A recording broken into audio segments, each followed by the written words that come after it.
The nanorobot we designed and fabricated is a machine that can be programmed to autonomously recognize target cells and deliver payloads to those cells.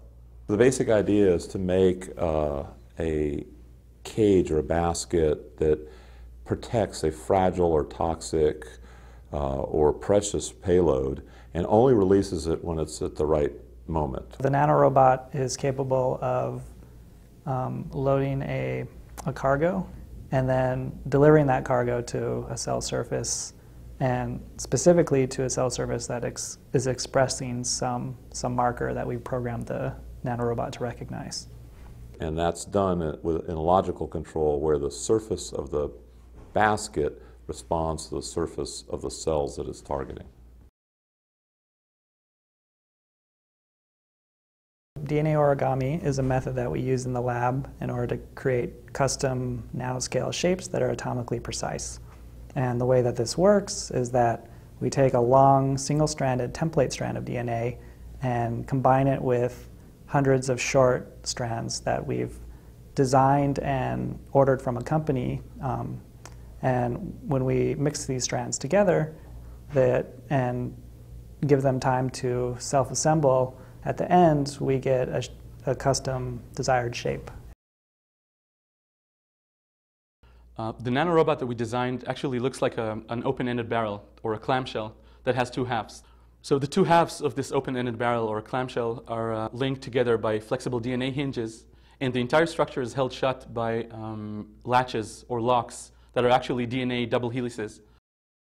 In order to load a payload, we need to first attach a DNA strand to the payload, which is complementary to sequences or anchor strands that are hanging on the inside of the barrel. So in a separate reaction, we connect that linker strand to our payload, and then we mix everything together, and the payload is able to diffuse through the open ends of the barrel and bind to the inside.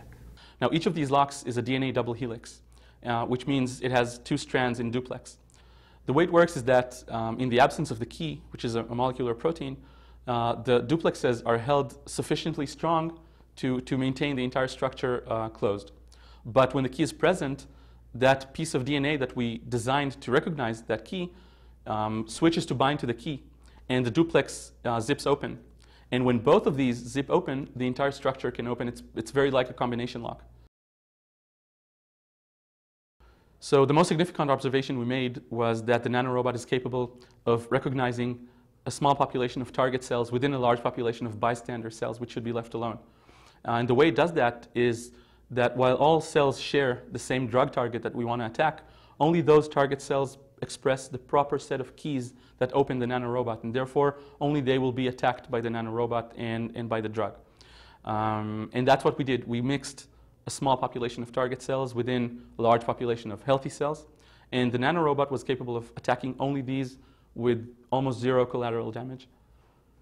So one series of experiments that we did was to demonstrate that the nanorobots could target specific cell lines depending on what locks we chose. So we made several different versions of the nanorobot with different locks that held it shut, and then mixed that with a series of 6 different cancer cell lines and demonstrated that we could specifically target cell lines depending on which combinations of locks we chose and which keys were present on those cell surfaces. So we designed a nanorobot that was bearing a functional payload. So it had antibody fragments that were able to communicate with the cell and induce it to apoptose or self-destruct. So there's a general growing need for smarter pharmaceutical or therapeutics.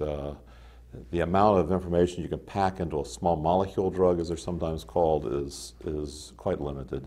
And so something intermediate in size but still quite smart in terms of its ability to sense its environment, home to the right place and do the right thing is clearly needed. The advantage of using DNA, in addition to being one of the most programmable materials where it's actually predictable what shape it will have based on the computer-aided design, another big advantage is its compatibility with biologicals and human body in particular. And it can be adjusted as to how stable it is, and when it breaks down, it's completely biocompatible. So the potential of this technology is not only in medical therapeutics, but potentially medical diagnostics, where you want to be smart about where and when you're obtaining information, not just delivering payloads.